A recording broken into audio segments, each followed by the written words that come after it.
The stench was so bad that even the patrol officer, who had seen it all in his 12 years of service, grimaced in disgust and took a few steps back from the doorway. The body of 60-year-old Baxter Lavander was discovered only 5 days after his death. The July heat in Detroit and the tightly closed windows had done their work. Bertha Cassell, a neighbor, called the police when she noticed that the mailbox was overflowing and the trash can in front of the house had not been touched. "Oh my God!" Bertha gasped, covering her face with a handkerchief. "He's been so secretive lately, but I never would have thought—" Detective Zebulon Pryor gently pushed her away from the door and motioned for her to return to her home across the street. Tall and thin as a rail, he towered over everyone present. His deeply wrinkled face resembled parched earth, and his sparse gray hair was cut short. Zebulon wore a worn gray suit and a tie that looked like it had seen better days during the Obama presidency. "Ma'am, you'd better wait outside. I'll come out later to ask you a few questions," he said, his voice tinged with a drawling Southern accent despite the fact that he had lived in Detroit for 20 years. Baxter Lavander was lying in a rocking chair in the living room. On the coffee table in front of him was a half-empty glass with something dark in it, possibly whiskey. Judging by the position of the body and the lack of signs of a struggle, death had probably occurred from natural causes. But Zebulon never trusted first impressions. "What do you think, doctor?" he asked the medical examiner, who was already examining the body. "At first glance, a heart attack. Age, stress, maybe alcohol abuse." The doctor nodded toward the glass. "But I'll know for sure after the autopsy." Zebulon nodded and began to examine the living room. The Baxter house was modest but clean and well kept. Everything indicated that he lived alone but was not poor. The shelves were lined with books, mostly on investing and business, and a few family photos in simple frames. In the corner of the room, Zebulon noticed a small desk with neatly stacked papers. Most of them were receipts and bills, but underneath them, he found an envelope with a neat woman's handwriting on it. The return address was a women's correctional facility in Michigan. The detective carefully opened the envelope and took out a letter written on lined paper. "Dear Baxter, thank you for your support and belief in me. Every day I think about our future when I finally get out of here. 2 more years seems like an eternity, but you give me hope. Your last letter made me smile for a whole week. You are the only one who sees me not just as a criminal, but as a person with dreams and feelings. I keep your photo under my pillow and often look at it before I go to sleep.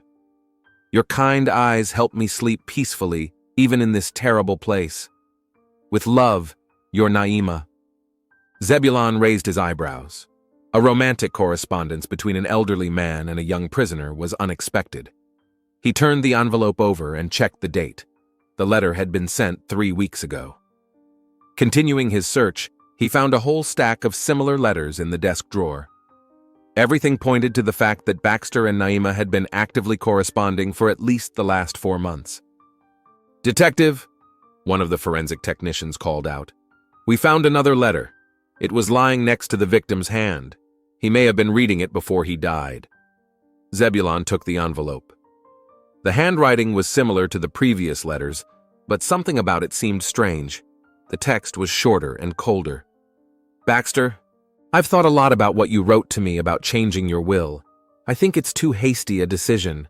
We hardly know each other, and I would feel uncomfortable accepting such gifts from you. Please don't do this, especially don't shortchange your nephew. Naima." The detective looked thoughtfully at the letter. If this was the last thing Baxter had read before his death, perhaps the shock of his beloved's change of heart had caused his heart attack. But something about the letter bothered Zebulon. After the body was taken away, Zebulon headed for Bertha Cassell's house. His neighbor was already waiting for him on the porch, nervously wringing a handkerchief in her hands. "Mrs. Cassell, did you know Mr. Lavander well?" Zebulon asked, sitting down on the chair offered to him. "Baxter lived across the street for 15 years. We weren't close friends, but, you know, in a neighborhood like ours, people stick together." Bertha sighed. After his wife died 5 years ago, he became withdrawn. He worked as a foreman at a hardware factory, then retired. People said he was a good investor over the years. "Did you notice anything unusual about his behavior lately?" Bertha hesitated, as if trying to decide. "Yes, he changed in the last few months. He seemed younger, smiled more. Once I asked him directly, and he admitted that he had met a woman. I was so happy for him. She sighed. But then he told me she was in prison. I was shocked, of course. I told him that woman was probably just using him. He got angry and wouldn't talk to me about it anymore. Did he mention her name? Naima, that's all. He said she had made a mistake in the past, but she was a good person and would be released soon. He wanted to help her start a new life. Zebulon nodded, making notes in his notebook. Do you know anything about Mr. Lavander's family? Does he have any relatives? Only a nephew, Luther. The only living relative I know of. He rarely visited his uncle until recently, but in the last couple of months, he started coming by more often. They seem to have grown closer. Zebulon looked up from his notebook. What did they talk about? Bertha shrugged. I don't know. I didn't eavesdrop. But once they had a big fight. It was about 2 weeks ago. I heard shouting through the open window. Luther yelled something like, "Are you out of your mind, old man?" And then he slammed the door so hard that the windows rattled. Did Luther come by after that? Yes, just a couple of days later. They were talking again, but calmly. Luther even laughed when he left. I thought they had made up. Zebulon asked a few more questions, but Bertha couldn't tell him anything else of significance. She gave him Luther Lavander's phone number, and the detective headed back to the station. The next morning, Luther came to the police station himself. He looked like a man who had recently learned of the death of a close relative. His eyes were red and his face gaunt. He appeared to be about 35 years old and was dressed in simple but clean clothes. Detective Pryor led him into his office. I'm very sorry for your loss, Mr. Lavander, Zebulon began. Uncle Baxter was the last of my family, Luther said quietly. We didn't always get along, but it's hard. Do you know the cause of death? The neighbor said it was probably his heart. He had high blood pressure in recent years. The doctors had been warning him about it for a long time. Zebulon nodded. What can you tell me about your uncle's personal life? Was he seeing anyone? Luther looked surprised. At his age? No, not as far as I know. After Aunt Gladys died, he lived alone and seemed happy that way. Are you familiar with the name Naima Terrell? Luther frowned and shook his head. No, never heard of her. Who is she? A woman your uncle has been corresponding with for the past few months. She's serving time in a women's correctional facility. Luther's face expressed genuine surprise, then turned to stone. You must be joking. My uncle was corresponding with a prisoner? That's insane. Nevertheless, we have proof of their correspondence, Zebulon said, watching Luther's reaction. What's more, it appears that your uncle was planning to change his will in her favor. Luther jumped out of his chair. What? That's impossible. Uncle Baxter was a sensible man. He would never. He paused, trying to control his emotions. I'm sorry. This is just a shock to me. I understand. But the facts speak for themselves. We found the letters. This woman obviously manipulated him. She took advantage of his kindness and loneliness to get his money. Poor Uncle Baxter. Luther sat down again and shook his head. He always believed in the best in people. Mr. Lavander, where were you last Wednesday? Last Wednesday? Luther frowned. I was working. I'm a mechanic at the auto shop on 8th Mile. You can check. Did you visit your uncle in the last few days? Yes, I stopped by on Monday evening. We had dinner together. He was in a good mood. Didn't mention any health problems or a woman in prison. Zebulon made a note in his notebook. Bertha Cassell mentioned a quarrel between you and your uncle a couple of weeks ago. Could you tell me what it was about? Luther sighed. It was a misunderstanding. My uncle thought I had taken some documents without asking, but then he found them and apologized. We made up. I see. Well, Mr. Lavander, I won't keep you any longer, but please don't leave town. We may have more questions for you. When Luther left, Zebulon sat for a long time, rereading his notes. The story about the letters seemed strange, and Luther's reaction was even stranger. He seemed genuinely surprised to learn about Naima, but something in his eyes made Zebulon suspicious. The detective decided that the next morning he would visit the correctional facility and talk to Naima Terrell in person. Zebulon looked at the photo of the last letter they had found next to Baxter's body. What had happened that evening? Could disappointment have literally broken an old man's heart? Or was there something else going on? He didn't like how the puzzle was coming together. He felt that some of the pieces didn't fit together, as if someone had deliberately tried to create a certain picture. The coroner's preliminary report confirmed a heart attack as the cause of death. But Zebulon knew that sometimes there was something more sinister lurking behind the obvious, and he was determined to get to the bottom of it, whatever the truth might be. The Michigan State Women's Correctional Facility greeted Detective Zebulon Pryor with gray walls and a metallic smell that seemed to permeate everything from the concrete walls to the guards' uniforms. After the standard procedure of checking and confiscating everything, except his notebook and pen, a guard led him to the visiting room. "Inmate Terrell will be here in 5 minutes," she said, and left, closing the door behind her. The room was small, with a single table and 2 chairs. The dim light from the fluorescent bulbs made the already gloomy room even more depressing. Zebulon sat down and waited. When the door opened again, the guard ushered in a young woman in an orange jumpsuit. Naima Terrell was below average height, with smooth, dark skin and short, neatly styled hair. Her large, expressive eyes looked warily at the detective. "Miss Terrell, I'm Detective Zebulon Pryor of the Detroit Police Department," he introduced himself when the guard left, leaving them alone under the watchful eye of the cameras. "Thank you for agreeing to meet with me." "Did I have a choice?" she asked with a slight smile, sitting down opposite him. Her voice was deep and melodious. "What can I do for you, Detective?" "I'm here about Baxter Levander," Zebulon said, watching her reaction closely.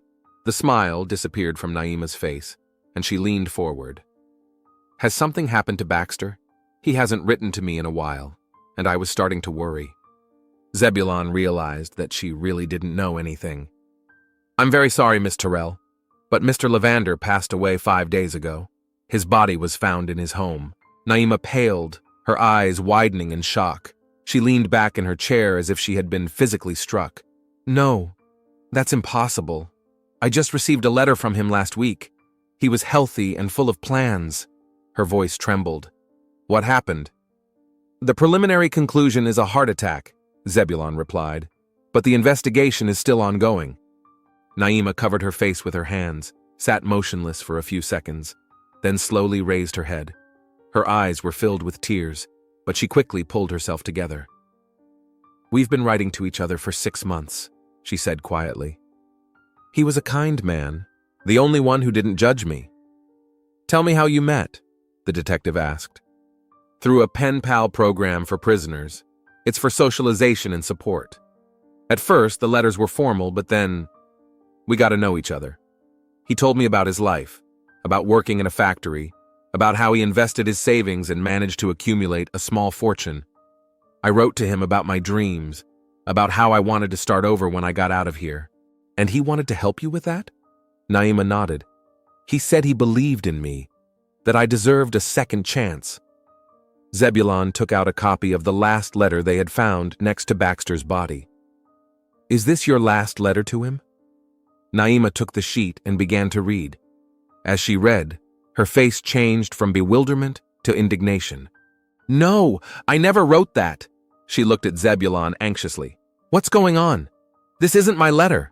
"Are you sure? The handwriting looks very similar to yours." "Look," she pointed to the signature. "I always end my letters with 'Love, Naima' and draw a little heart. There's no heart here. And I never wrote anything like that about a will. Yes, he mentioned that he wanted to leave me something, but I never discouraged him and certainly didn't mention his nephew." Zebulon frowned as he made notes in his notebook. "Did you meet Mr. Levander in person?" "Yes. He came to visit 4 times. The last time was 2 weeks ago.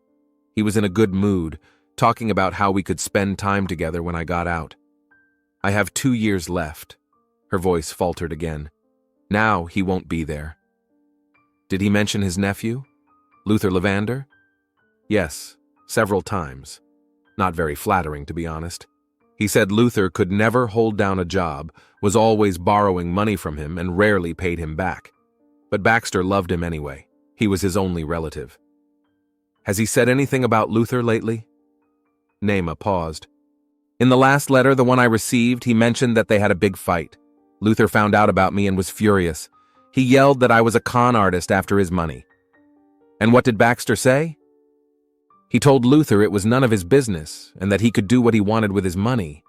And also, she paused. He wrote that he was going to see a lawyer to change his will. He wanted to leave me part of his savings so I could start a new life after I got out. Zebulon listened intently, writing down every word. You said Baxter talked about his investments. Did he mention any specific amounts? No, but from the way he talked, it sounded like several $100,000. Not millions, of course, but for a man who had worked in a factory his whole life, it was impressive. Miss Terrell, may I ask what you're in for? Nima didn't look away. Fraud. I was involved in a credit card scheme. I'm not proud of it, but I've been here for 2 years now, and I've had a lot of time to think about my life. And Baxter knew about that? Yes, I told him everything from the beginning. He said everyone deserves a second chance. Zebulon nodded. Do you still have his letters? Yes, every single one, she said, glancing at the guard outside the door. They're in my cell. I can show them to you. After obtaining the necessary permissions, Zebulon was able to read Baxter's letters. They were written in the neat handwriting of an elderly man and were full of tenderness and concern. In the last letter, dated just a week earlier, Baxter wrote, Luther is very upset, but I don't care. I've lived long enough to know that you have to follow your heart. Tomorrow I'm going to see my lawyer to make everything official. You deserve this chance, Naima, and I want to be the one to give it to you. As he left the prison, Zebulon was convinced of one thing. Naima Terrell did not write the last letter found next to Baxter's body. Someone had forged her handwriting, and that someone had a serious motive. The next step was to visit Baxter's lawyer. The law firm of Johnson and Partners was located in a modest office building in Detroit's business district. Nathaniel Johnson, a balding man in his 50s, greeted the detective with professional reserve. Mr. Levander did indeed visit me the day before his death, he confirmed after checking his records. He wanted to change his will. And what exactly did he want to change? Asked Zebulon. Previously, all his property was to go to his nephew, Luther Levander. But in the new version of the will, he wanted to leave 25% to a certain Naima Terrell. The rest was still to go to his nephew. Did you manage to draw up the new will? The lawyer shook his head. We prepared the documents, but Mr. Levander was supposed to return the next day to sign them. He didn't show up, and now I understand why. The old will remains in force, making Luther Levander the sole heir. Zebulon made a note in his notebook. Mr. Johnson, did Luther Levander know about his uncle's intention to change the will? The lawyer hesitated. I'm not sure I can answer that question. Client confidentiality. Mr. Johnson, this is the investigation into a possible murder. If you don't want to cooperate voluntarily, I can get a court order. The lawyer sighed.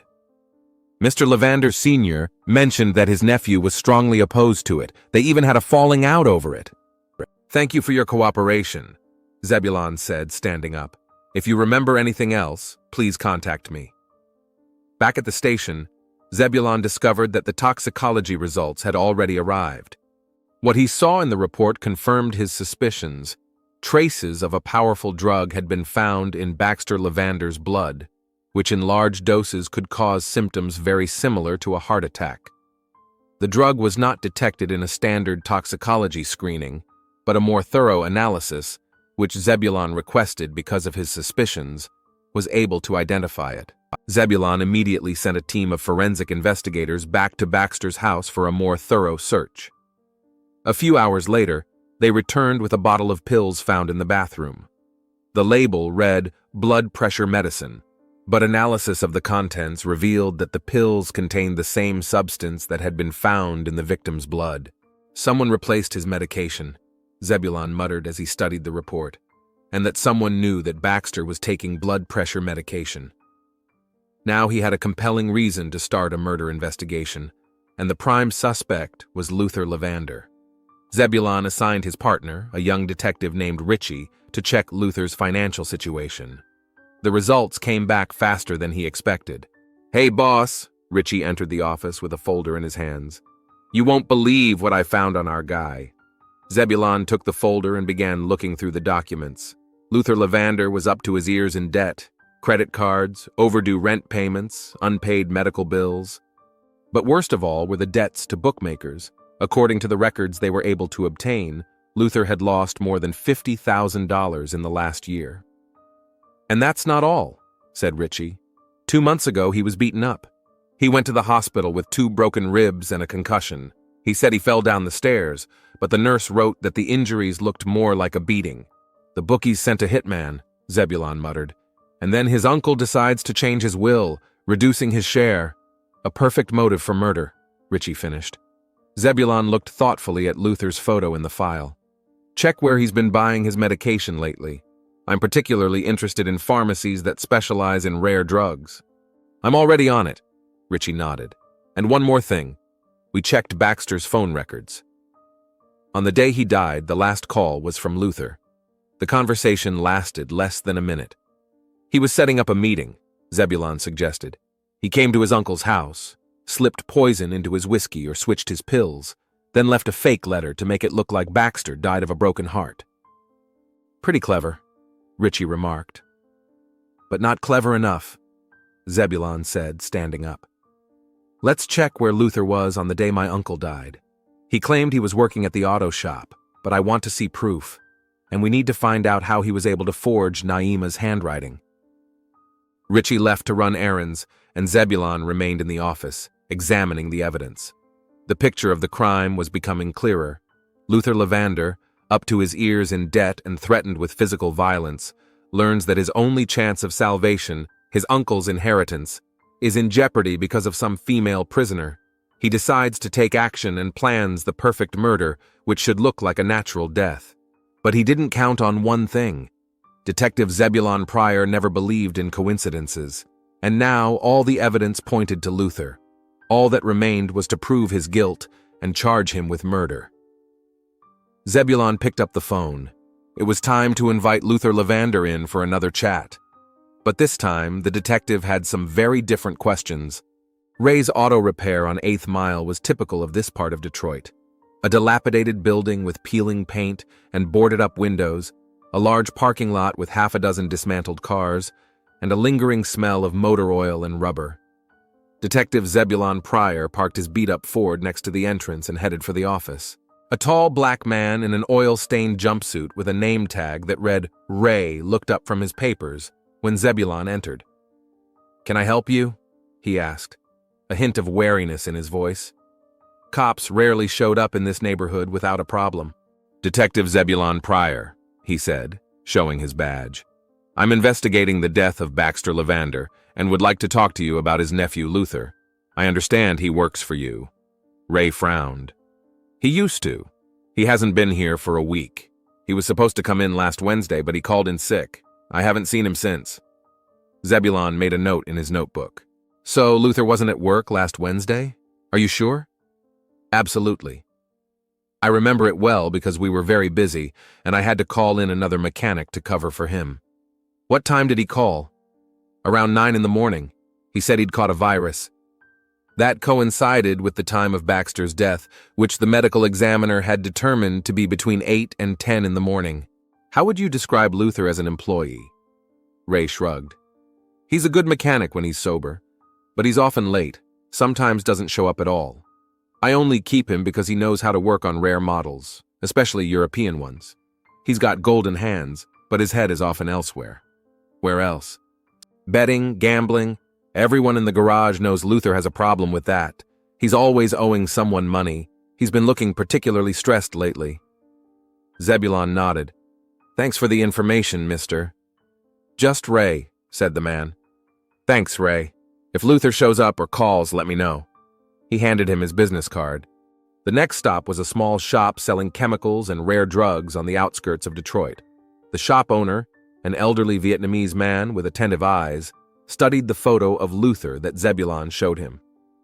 "Yes, that man was here about 2 weeks ago. He asked about special chemicals for, how did he put it, a chemical experiment. What drug did he buy?" The owner took out a thick ledger. He was one of those old-fashioned merchants who recorded all sales by hand rather than on a computer. "Here," he pointed to an entry from 2 weeks ago. "Trimagnesium tetranitrate. A rare drug, usually used in some industrial processes. Can it be used as a poison?" The Vietnamese man nodded reluctantly. In large doses, it interferes with the heart muscle. It can cause symptoms very similar to a heart attack. I asked him why he needed it, and he showed me some kind of amateur chemist's ID. He said he was working on a school science project with his son. Luther doesn't have any children, Zebulon muttered. I thought something was wrong, but the documents looked real. Could you describe the documents? The owner frowned, trying to remember. Something like a membership card for the American Chemical Society. I didn't get a good look at it. And you sold him the drug despite your suspicions? He paid twice the usual price, the owner replied, embarrassed. Cash. Zebulon made another note. Now he had a direct link between Luther and the poison found in his uncle's body, but to be completely sure, he needed something else. Returning to the station, Zebulon found his partner, Richie, poring over some documents. Anything new? Zebulon asked, sitting down at his desk. We got a warrant to check Luther's financial transactions, Richie replied. And you know what? 2 days before Baxter died, he withdrew $2,000 in cash from his account, almost everything he had. He was paying bookies, Zebulon suggested, or buying something. And something else interesting. We found a catalog of handwriting samples among Baxter's things. You know, the kind graphologists use. Some of the pages were dog-eared, especially the ones with samples of women's handwriting. Luther was studying how to forge Naima's handwriting. Zebulon shook his head. He really thought it through. Enough to charge him? Almost. But we need something else to place him at the scene of the crime at the right time. The phone on Zebulon's desk rang. It was Baxter's neighbor, Bertha Cassell. Detective Pryor? I remembered something strange I saw on the day Baxter died. I don't know if it's important. I'm listening, Mrs. Cassell. That morning I was walking my dog. It was around 8:30, and I saw Luther coming out of Baxter's house. He was looking around like he didn't want to be seen, but then he saw me and waved, like everything was fine. Are you sure that was the same day? Absolutely. Because it was Wednesday morning, my book club day. I always walk Charlie early on Wednesdays so I have time to get ready. And you didn't mention this before? I didn't think it was important. Luther sometimes visited his uncle in the mornings. And besides, you didn't ask specifically about that day. Zebulon suppressed a sigh. Sometimes the most important clues came from random memories. Did you notice anything unusual about his behavior? He was more nervous than usual, and I think he had a small bag or package with him when he came in, but when he left, it was gone. Thank you, Mrs. Cassell. That's very important information. After the call, Zebulon turned to Richie. We've got him. Now we have everything. Motive, means, opportunity, and a witness who places him at the scene of the crime at the right time. Should we go get him now? First, we have to find him. Did you check his apartment? Yes, no one's there. The neighbors say they haven't seen him in several days, put out a warrant, and checked the cameras at the bus stations and the airport. He may try to flee the city. A few hours later, a response came from the transit police. Luther Lavander had been spotted at a bus station buying a ticket to Chicago. The bus was leaving in 40 minutes. Zebulon and Richie raced through the streets of Detroit with their sirens blaring. They arrived at the bus station 10 minutes before the bus was due to leave. Luther was sitting in the waiting room, nervously glancing at his watch. A small sports bag was standing next to him. The detectives slowly approached him from both sides. Luther noticed them when it was too late. He jerked to run, but Richie was already standing behind him. Luther Lavander, Zebulon said, showing his badge. You're under arrest on suspicion of the murder of Baxter Lavander. I don't understand what you're talking about, Luther tried to protest, but fear was already evident in his eyes. My uncle died of a heart attack. We'll check on that, Zebulon replied, handcuffing him. In the meantime, you have the right to remain silent. Anything you say may be used against you in court. You have the right to an attorney. In the police station interrogation room, Luther sat with his head down while Zebulon laid out the photographic evidence in front of him. A bottle of pills, a forged letter, financial documents detailing his debts. You said you were at work on the day your uncle died, Zebulon began, but your boss says you called in sick. Mrs. Cassell saw you leaving Baxter's house that morning, and in this store, he placed a photograph of a chemical store on the table. You bought the poison that was found in your uncle's body. Luther remained silent, staring at his hands. "You were in debt, Luther. The bookies beat you up and threatened to do worse. And then you found out that your uncle was going to change his will in favor of some prisoner he was corresponding with. That was the last straw, wasn't it?" Luther looked up. "You don't understand. That woman manipulated him. She wanted his money, my money." "Your uncle had every right to do what he wanted with his money," Zebulon remarked. "He was an old fool," Luther snapped. "He fell in love with a young con artist who wrote him sappy letters from prison. She would have forgotten him the second she got the money." "So you admit you poisoned him?" Luther froze, realizing he had said too much. "I want a lawyer." "Of course," Zebulon nodded. "But you should know that we have enough evidence to charge you with first-degree murder. That's life in prison, Luther." "I didn't mean for it to happen," Luther whispered suddenly. "I just slipped a little of this stuff into his whiskey. It was supposed to give him a mild heart attack, nothing fatal, just to put off his visit to the lawyer. I didn't know his heart was in such bad shape." "You switched his medication," Zebulon reminded him. "And you left a fake letter so everyone would think he died of a broken heart. This was cold-blooded, premeditated murder. You can't prove it." "It's already been proven," Zebulon interrupted. "The experts compared the handwriting on the fake letter to samples of your handwriting. Despite your best efforts, you couldn't perfectly copy Naima's handwriting. Microscopic differences gave you away." Luther slumped in his chair as if all the air had been sucked out of him. "The bookies would have killed me," he muttered. "I owed them 50,000. They'd already broken my ribs. Next time would have been the last." "You should have asked your uncle for help instead of killing him," said Zebulon. "I tried," Luther protested. "But when he found out it was because of gambling, he refused. He said he wouldn't encourage my addiction. And then this Naima showed up, and suddenly he was willing to give her part of my inheritance. It wasn't fair." Zebulon shook his head. "Fairness, Luther, isn't something you get by killing people." A few days later, Detective Zebulon Pryor sat at his desk, filling out the final documents in the Baxter-Levander case. Luther had confessed to the murder and made a deal with the prosecution, receiving 25 years in prison instead of life. The case was closed. The phone rang. It was Baxter's lawyer, Nathaniel Johnson. "Detective Pryor, I thought you might be interested to know. We found a small envelope in Mr. Levander's safe containing a handwritten will. It has no legal force because it is not properly certified, but it clearly expresses his wish to leave $20,000 to Naima Terrell. Given the circumstances of the case, the executor of the will has decided to honor his wishes." "That's good news," Zebulon replied. "I'm sure it will mean a lot to Miss Terrell. And there's something else. In the same envelope was a short note for you. Mr. Levander wrote that if anything happened to him, you should look after his nephew. It seems he suspected something." "It's a shame he didn't go to the police sooner," Zebulon sighed. "He probably didn't want to believe that his own nephew could wish him harm." After the call, Zebulon leaned back in his chair and thought. He decided it was best to tell Naima the news in person.